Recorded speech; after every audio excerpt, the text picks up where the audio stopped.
नमस्कार छात्रों, राधा कृष्ण के ऑनलाइन पोर्टल पे आपका हार्दिक स्वागत है। मैं हूं कौशिक खान। देखिए, पिछले वीडियो में हमने रासायनिक अभिक्रियाओं के बारे में पढ़ा था और हमने देखा था कि रासायनिक अभिक्रियाएं क्या थी। किसी पदार्थ में होने वाले रासायनिक परिवर्तन को हम लोगों ने रासायनिक अभिक्रिया कहा था और कहा था कि रासायनिक अभिक्रिया के दो भाग होते हैं। तीर के निशान से पहले वाले भाग को हम लोग अभिकारक कहते थे और तीर के निशान के बाद वाले हिस्से को हम लोग उत्पाद कहते थे। उसके बाद फिर हमने ये भी देखा था कि अगर हम क्या काम करें कि किसी रासायनिक अभिक्रिया में भाग लेने वाले अभिकारकों को उनके प्रतीक या संकेतों के रूप में अगर उनको हम व्यक्त कर दें, प्रदर्शित कर दें, तो हम देखते हैं कि फिर वो सम्मिलित रूप से रासायनिक समीकरण बन जाता है। ये पढ़ा था। अब देखिए, उसके बाद हमने रासायनिक अभिक्रियाओं के प्रकार देखे थे। हमने देखा था कि रासायनिक अभिक्रिया मुख्य रूप से 4 प्रकार की थी। संयोजन अभिक्रिया, जिसको संयुग्मन भी कहते हैं, अपघटन अभिक्रिया, जिसको वियोजन अभिक्रिया भी कहते हैं, विस्थापन और दो विस्थापन। तो हमने संयोजन को पूरा पढ़ लिया था, अपघटन को पढ़ लिया था, लेकिन अपघटन के कुछ प्रकार रह गए। तो अपघटन के जो प्रकार, में एक बार उनको दोबारा से लिख देता हूं। देखिए, हम पढ़ रहे थे रासायनिक अभिक्रिया के प्रकार।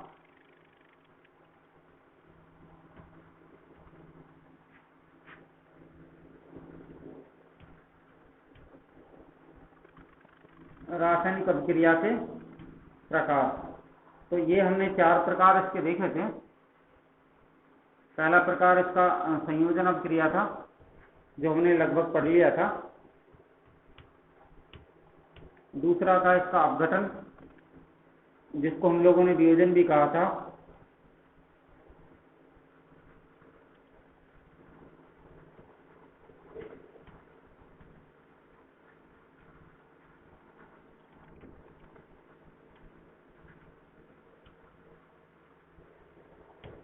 तीसरा प्रकार इसका विस्थापन था।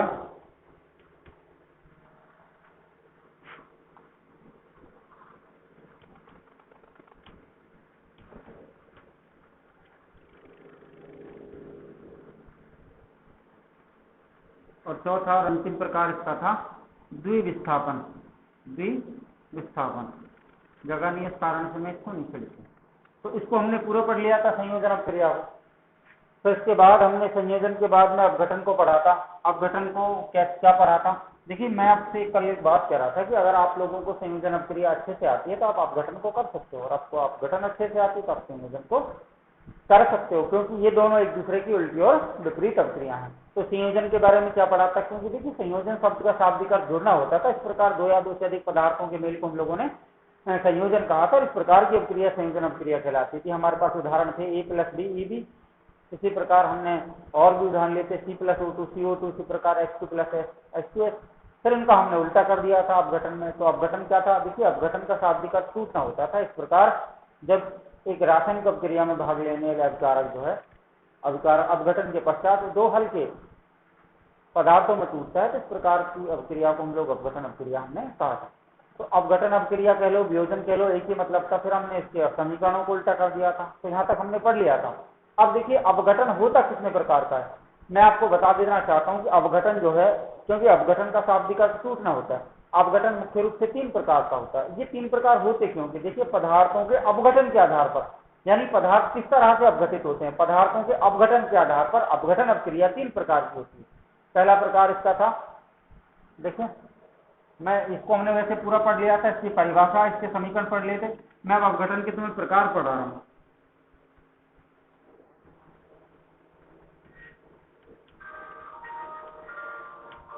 अपघटन अभिक्रिया के प्रकार ये इसी में इंक्लूड है, लेकिन मैं इसको थोड़ा सा अलग से बता रहा हूँ। देखिए कैसे,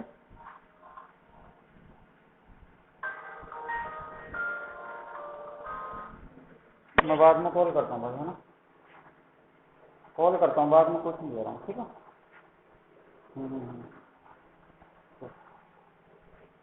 तो क्या था अपघटन के प्रकार? देखिए, पदार्थों के अपघटन के आधार पर इसको 3 श्रेणियों में बांटा गया। पहला प्रकार था इसका विद्युत अपघटन।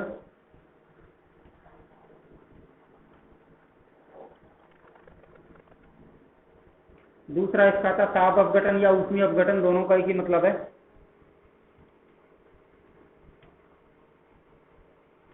और तीसरा और अंतिम था इसका प्रकाश अपघटन।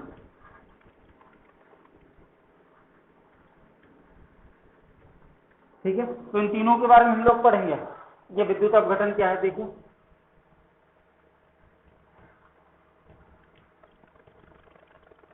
इसके बारे में सुन लो।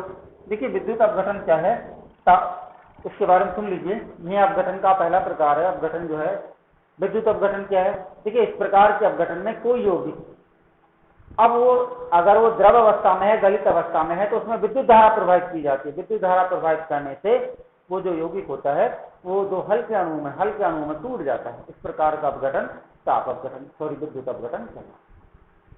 एक बार दोबारा सुन लो। इस प्रकार के अपघटन में यौगिक के द्रव या गलित अवस्था में, यानी उसके जलीय विलयन में विद्युत धारा प्रवाहित की जाती है। विद्युत धारा प्रवाहित करने से वो आसानी से दो हल्के अणुओं में टूट जाता है। जैसे उदाहरण के लिए अगर हम जल में हम क्या काम करें, जल में विद्युत धारा प्रवाहित करें तो हम देखते हैं जल दो हल्के अणुओं में टूट जाता है। वो कैसे? देखो 2H2O, क्या करें इसमें ऊपर लिख देना विद्युत धारा। ये समीकरण आपको बेसिक याद रखना है, ठीक है। तो ये किसमें टूट जाएगा? 2H2 प्लस O2, टूट गया ना। क्यों? क्योंकि हमने जलीय, ये पानी की गलित या द्रव अवस्था है, इसमें जब हम क्या काम करें, विद्युत धारा प्रवाहित करें, तो विद्युत धारा प्रवाहित करने पर तो हल्के अणु में टूट जाता है, तो अपने अलग अलग अणु में टूट जाता है। अब इसको अगर आप ऐसे समझना चाहते हो तो आप क्या काम करें, हम एक पात्र या परत नली लेते हैं। उस पात्र या परत नली में हमने क्या काम कर लिया, जल भर लिया, पानी भर लिया। पानी भरने के पश्चात मैंने ये कोई पात्र है या बर्तन आप इसको कह सकते हो, इसमें एक क्या भरा हुआ है, जल भरा हुआ है, जिसका सूत्र H2 होता है। इसमें मैंने फिर क्या काम की, विद्युत धारा प्रवाहित की, करंट आई विद्युत धारा प्रवाहित की। तो हम देखते हैं फिर ये कैथोड और एनोड की तरह, ठीक है, ये किस में टूट जाएगा, H2 प्लस O2 में टूट जाएगा करंट प्रवाहित करने पर। अब ये कैथोड एनोड इनको लिखने की आवश्यकता नहीं है, क्योंकि हम जानते हैं कि जब किसी जलीय विलयन में विद्युत धारा प्रवाहित की जाती है तो उसमें इलेक्ट्रोड डालते हैं, जो एक कैथोड कहलाता है और एक एनोड कहलाता है। तो इनको लिखने की जरूरत नहीं, आपको तो इतना याद रखना है, विद्युत अपघटन के जो पहला प्रकार है विद्युत अपघटन, उसमें याद रखना है कि किसी यौगिक के गलित या द्रव अवस्था में जब विद्युत धारा प्रवाहित की जाती है तो वह अपने दो हल्के या सरल अणुओं में टूट जाता है। इस प्रकार का अपघटन विद्युत अपघटन कहलाता है। उदाहरण के लिए जब जल में विद्युत धारा प्रवाहित की जाती है तो वो H2 और O2 में टूट जाता है। इस प्रकार का अपघटन विद्युत अपघटन कहलाता है, ठीक है। दूसरा अपघटन देखिए, ताप अपघटन या ऊष्मीय अपघटन, एक ही मतलब है दोनों का।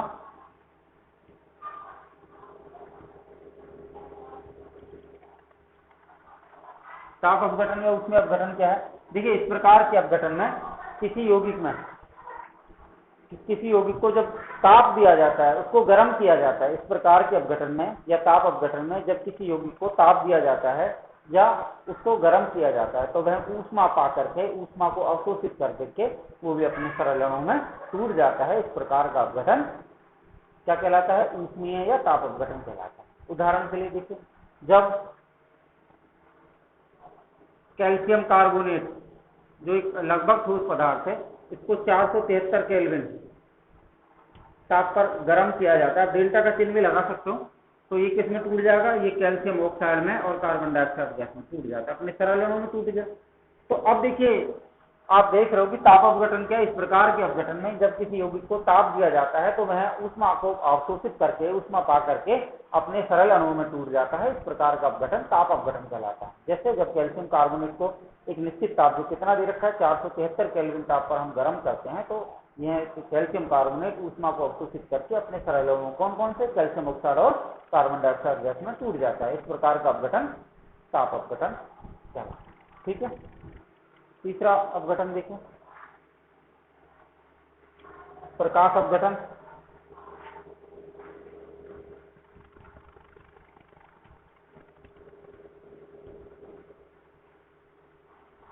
प्रकाश अपघटन क्या है? देखिए इस प्रकार के अपघटन में जो यौगिक होता है या कोई पदार्थ जो होता है वो सूर्य के प्रकाश से ऊष्मा को अवशोषित करता है, ऊर्जा को ग्रहण करता है, ऊर्जा को ग्रहण करके अपने सरल अणुओं में टूट जाता है। इस प्रकार का अपघटन जो है ना, प्रकाश अपघटन कहलाता है।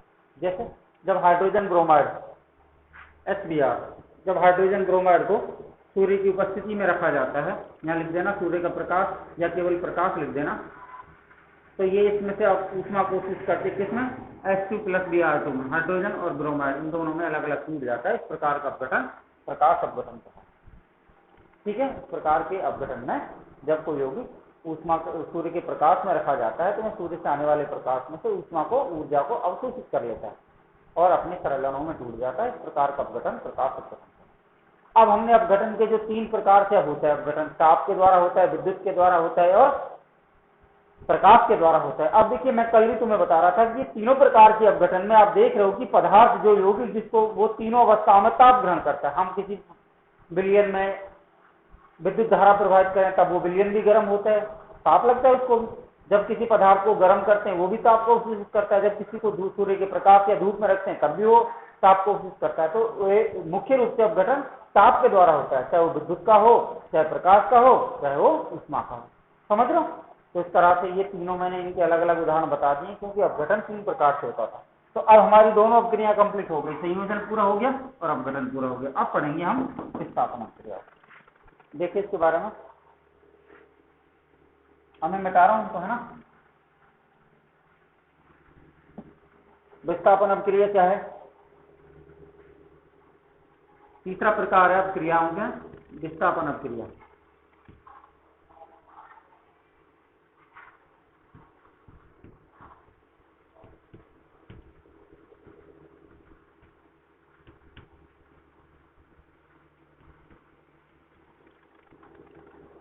विस्थापन, देखिए विस्थापन का मतलब क्या है?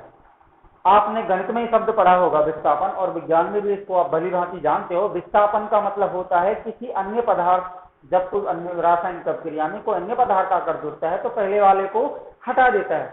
हटा देना है, विस्थापित कर देता है, उसकी जगह खुद जुड़ जाता है। अब जुड़ेगा कौन? जब 2 आदमी बैठे हुए तो तीसरा आदमी कौन सा पूछेगा? जो अधिक ताकतवर होगा, शक्तिशाली होगा, वही तो कमजोर को विस्थापित करेगा। तो विस्थापन का मतलब आप जानते हो, विस्थापन का जो शाब्दिक अर्थ होता है कि अन्य पदार्थों के आने से पहले पदार्थ का हट जाना, अलग हो जाना, क्या कहलाता है? विस्थापन कहलाता है। तो इसकी परिभाषा क्या है? इसकी 2 परिभाषा है। पहली परिभाषा सुन लीजिए, किसी रासायनिक अपक्रिया में परमाणु, अणु या आयन के स्थान पर, किसी रासायनिक अपक्रिया में परमाणु, अणु या आयन के स्थान पर अन्य किसी परमाणु या समूह का आकर जुड़ना क्या कहलाता है? विस्थापन कहलाता है। और इस प्रकार की अपक्रिया को हम लोग विस्थापन अपक्रिया कहते हैं। जैसे बहुत सारे उदाहरण है, चेक करेंगे इसको, लेकिन अब विस्थापन समझ में आया। किसी रासायनिक अपक्रिया में अणु, किसी रासायनिक अपक्रिया में परमाणु, अणु या आयन के स्थान पर किसी अन्य परमाणु या समूह का आकर जुड़ना क्या कहलाता है? विस्थापन कहलाता है। जैसे चेक करते हैं, ये भी ये कोई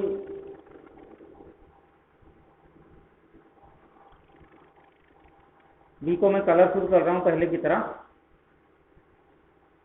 ए बी कौन है? ये 2 भाई हैं जो एक क्लास में पढ़ते हैं।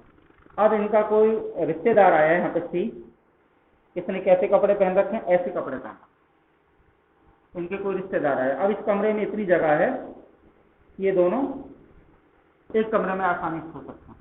तो ये बड़ा भाई है, बी छोटा भाई है। अब ये सी क्या बोल रहा है बड़ा भाई किससे? छोटे भाई बी से, कि हम दोनों ए और सी तो एक साथ हो जाते हैं और तुम बाहर जाके चले जाओ। तो अब सी किसको हटा रहा है? बी को हटा रहा है। इसका मतलब बी का क्या हुआ? यहाँ पे विस्थापन हुआ है। तो अब क्या होगा? ए और सी तो एक साथ हो जाएंगे। ए कैसा है? खाली है। सी कैसा है? सी ने कुछ ऐसे कपड़े पहन रखे हैं इस तरह, ठीक है। ए सी तो एक साथ हो जाएंगे अब। और बेचारा जो बी था ना, जो किसके साथ था पहले अभिकारक रूप में, ये के साथ में था, बेचारा कैसा हो गया? बाहर हो गया। इसका मतलब बी का क्या हुआ यहाँ पे? विस्थापन। ठीक है भाई, अभिक्रिया में तीर के निशान से पहले बी किसके साथ था? ए के साथ था, और सी है एक अन्य परमाणु या समूह आया था। तो सी ने क्या काम किया? इस बी को विस्थापित कर दिया। इस बी को सी जो है ना, सी ने इस बी को विस्थापित कर दिया और सी किसके साथ जुड़ गया? ए के साथ। इसका मतलब बी का क्या हुआ? तो विस्थापन। तो आप समझ गए होंगे कि विस्थापन होता कैसे। तो अन्य उदाहरण इसको देखते हैं, अन्य उदाहरण देखते हैं। जैसे और देखिए अन्य उदाहरणों में,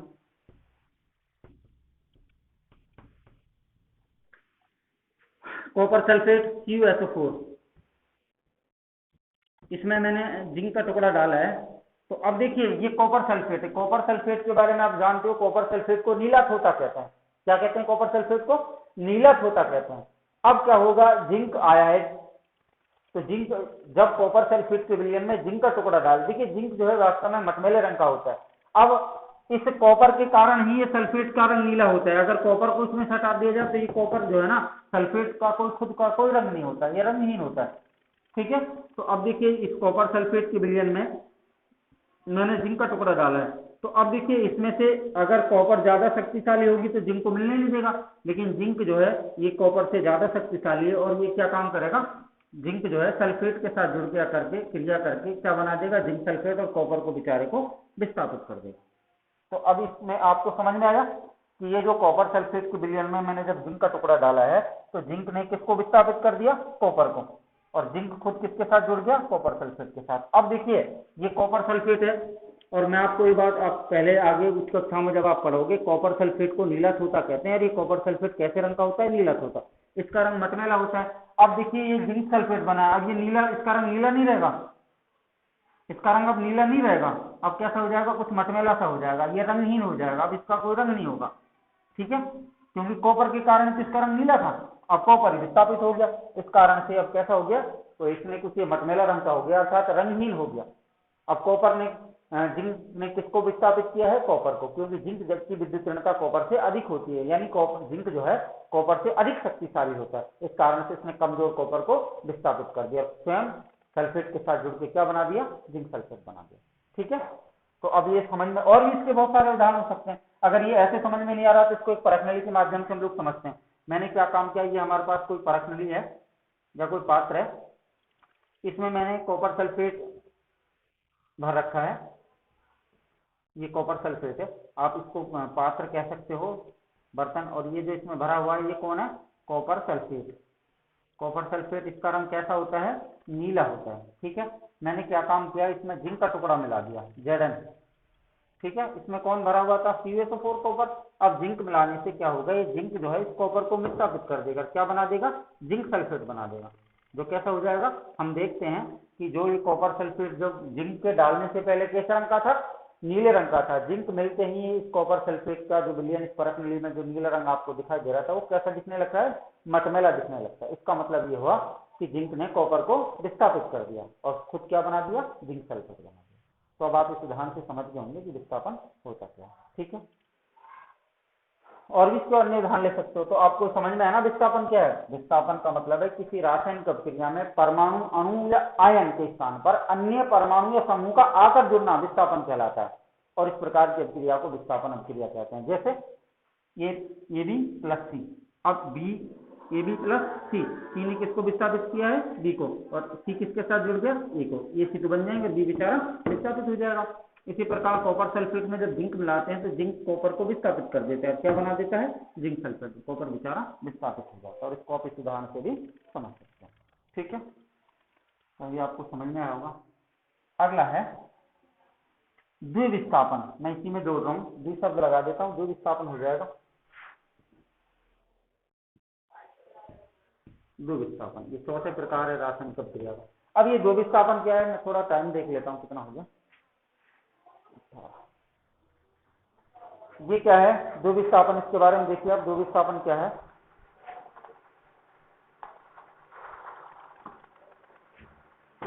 देखिए इसके बारे में, अब देखिए अभी आपने विस्थापन को पढ़ा था ना, विस्थापन में आपने क्या देखा था, एक का विस्थापित हुआ था, एक अणु, परमाणु या आयन का विस्थापन हुआ था। अब कह रहा है द्वि का मतलब दो का विस्थापन है। भाई अभी विस्थापन में तो आपने देखा था AB और C एक साथ में थे, AB तो एक साथ थे, C ने किसको विस्थापित कर दिया, B को क्या बना दिया था, AC बना दिया था। उसमें तो केवल एक परमाणु या अणु या आयन का विस्थापन हो रहा था, लेकिन अब शब्द कौन सा है, अब विस्थापन कैसा, द्विविस्थापन है, अब दो का विस्थापन होगा। तो द्विविस्थापन की क्या परिभाषा, इसकी भी इस तरह लिख सकते हो, जब किसी रासायनिक अभिक्रिया में अभिकारकों के साथ आपस में दो परमाणु या समूह आकर जुड़ते हैं तो एक दूसरे को विस्थापित कर देते हैं, क्या कहलाता है, द्विविस्थापन। लेकिन इसकी परिभाषा ठीक नहीं है, इसकी सही परिभाषा क्या है, किसी रासायनिक अभिक्रिया में जब दो अभिकारक, भाई दो ही तो होंगे अभिकारक, दो इधर, किसी रासायनिक अभिक्रिया में जब दो अभिकारक या अभिकारक आपस में अपने अणुओं का आदान प्रदान करते हैं, अणुओं का आदान प्रदान एक्सटेंड करते हैं, तो इस प्रकार इसको क्या कहते हैं, द्विविस्थापन कहते हैं, और इस प्रकार की अभिक्रिया जो है द्विविस्थापन है। दोबारा सुन लीजिए, द्विविस्थापन का मतलब दो का विस्थापन है, आप उसको पहले की तरह लिखना चाहते तो लिख सकते हो, लेकिन उसकी सही परिभाषा नहीं है। सही परिभाषा क्या होगी? द्वि विस्थापन क्या है? किसी रासायनिक अभिक्रिया में जब अभिकारक, किसी रासायनिक अभिक्रिया में जब अभिकारक अपने अणुओं का आदान प्रदान करते हैं तो इसे क्या कहते हैं? इसे द्वि विस्थापन कहते हैं। और इस प्रकार की जो अभिक्रिया है सम्मिलित रूप से द्वि विस्थापन अभिक्रिया कहलाती है। जैसे उदाहरण से समझते हैं। अभी हमने पढ़ा था, बी को मैं कलासुर कर लेता हूं। ये तो कौन थे? ए बी, ठीक है। उसमें क्या था? केवल सी, और सी को मैंने कैसे कपड़े पहना रखे थे? कुछ इस तरह। ये कौन था? सी। अगर मैं इस तरह से करूं तो फिर ये इसका एक विस्थापन होगा, केवल एक अणु का विस्थापन होगा। लेकिन अब दो है तो इसके साथ मैं और क्या जोड़ देता हूं? डी। इसके साथ डी ने कैसे कपड़े पहन रखे? कुछ इस तरह से कपड़े पहन। ये कौन है? डी। अब तुम समझ गए होंगे कि कौन किसके साथ जुड़ेगा और क्या होगा। हमने देखा था भाई, देखो ए और बी ये दो भाई हैं। ये 10वीं क्लास में पढ़ता है, ये 9वीं क्लास में पढ़ता है। ये भी दो भाई हैं, ये भी 10वीं क्लास में पढ़ता है, ये 9वीं क्लास में पढ़ता है। अब बोर्ड के एग्जाम के टाइम ये इनके घर पे आए हैं। ए बी के घर पे कौन आए? सी भी, दोनों भाई हैं। तो क्या कह रहा है? ए बी क्या कह रहा है इससे? ए कह रहा है बी से कि यार हम सी और डी, ए और सी तो दोनों 10वीं क्लास में, हम दोनों एक साथ पढ़ेंगे, और बी और डी ये 9वीं क्लास में, दोनों एक साथ पढ़ेंगे। अलग अलग हो जाएंगे दोनों एक साथ। या दूसरे शब्दों में क्या है? वही चीज तुम्हें देखी थी। ए और सी तो किसका जुड़े थे भाई? सी ने तो ए बी में से बी को विस्थापित कर दिया था। क्या जुड़ा था? ए सी बन गया था। और सी बेचारा कैसा था? सी अकेला रह गया था यहाँ पे विस्थापन में, जिसने बी अकेला रह गया था। बी ने कैसे कपड़े पहन रखे थे? कुछ भरा हुआ था। ये इस तरह से था। लेकिन अब सी के साथ कौन है? डी। तो डी किसके साथ जुड़ेगा? बी के साथ। और इसने कैसे कपड़े पहन रखे हैं? इस तरह। तो ये क्या बन जाएगा? बी। अब हो गया ना दो अणुओं का विस्थापन। ए बी जो एक साथ थे, तीर के निशान से पहले ए भी एक साथ थे, सी भी एक साथ थे। अब तीर के निशान के बाद क्या हो गया? ए के साथ तो कौन आ गया? सी आ गया, और बी के साथ कौन आ गया? डी आ गया। तो दो अणुओं का विस्थापन हुआ ना, इसी को तो दो विस्थापन कहते हैं। कुछ बात समझ में आई? तो इसकी परिभाषा क्या थी मैं तुम्हें बता रहा हूं, दोबारा एक बार फिर सुन लीजिए। किसी रासायनिक अभिक्रिया में जब अभिकारक अपने अणुओं का आदान प्रदान, अब अपने अणुओं का करे ना, ए ने तो बी को, सी ने डी को छोड़ दिया, तो ए और सी तो एक साथ हो गए, और बी और डी एक साथ हो गए। अपने अणुओं का एक्सचेंज करते हैं, अदला बदली करते हैं, अणुओं का आदान प्रदान करते हैं। इस तरह की अभिक्रिया दो विस्थापन अभिक्रिया कहलाती है। अन्य उदाहरण देखते हैं इसको।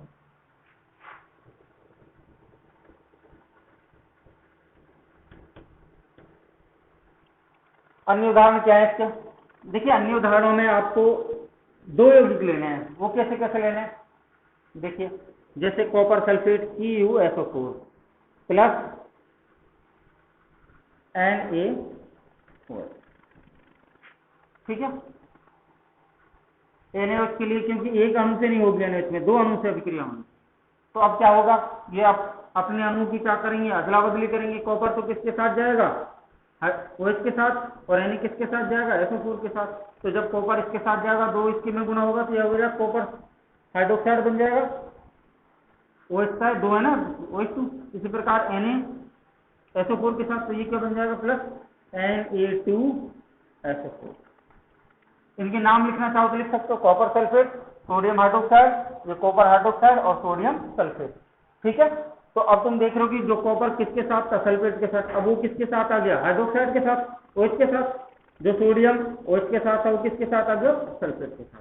तो इस तरह से जरूरी ये उदाहरण लो जो आपको याद हो, लेकिन दो अणुओं की अदला बदली। इसी प्रकार आप उसका अम्ल क्षार का उदाहरण भी ले सकते हो। तीसरा, वो कैसे? देखो, HCl प्लस NaOH। अब क्या होगा पता है तुम्हें? HCl दो है ना अलग अलग, तो ये Na किसके साथ आ जाएगा? NaCl, Cl के साथ, ये तो NaCl बना देगा, प्लस OH किसके साथ चला जाएगा? इसके साथ क्या बना देगा? जल। ये भी आप दो विस्थापन का उदाहरण भी ले सकते हो, ठीक है।